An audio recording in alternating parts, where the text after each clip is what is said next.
socialiste et apparenté, Alain David. Madame la Présidente, Madame la Ministre, je souhaiterais revenir sur le sujet brûlant et polémique des exportations d'armes et notamment vers le gros client que représente le royaume wahhabite d'Arabie saoudite. Le Parlement européen s'est prononcé fin 2018 en faveur d'un embargo des ventes d'armes vers l'Arabie saoudite, suivi par l'Allemagne et le Royaume-Uni. La France ne s'est pas engagée dans cette voie malgré les alertes des ONG et vous nous aviez assuré lors d'une précédente audition que les armes françaises n'étaient pas utilisées, à votre connaissance, contre les populations civiles, au Yémen notamment.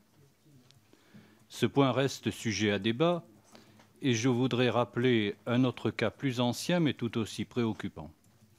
En 2011, dans le contexte de revendications populaires de ce que certains observateurs ont qualifié de printemps arabe, de vastes manifestations avaient eu lieu au Bahreïn. Là encore, comme au Yémen, ce sont les forces armées saoudiennes qui avaient été appelées en renfort et qui avaient violemment réprimé les manifestations.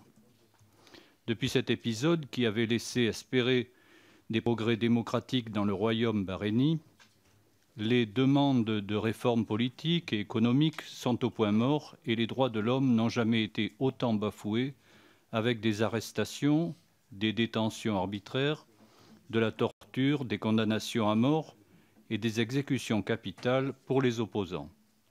Que pensez-vous de la proposition d'un certain nombre d'ONG d'une plus stricte régulation des ventes d'armes et notamment d'une application plus scrupuleuse du traité de 2014 sur le commerce des armes prohibant les livraisons qui pourraient déboucher sur des crimes de guerre, des crimes contre l'humanité, des génocides ou encore la répression des populations civiles?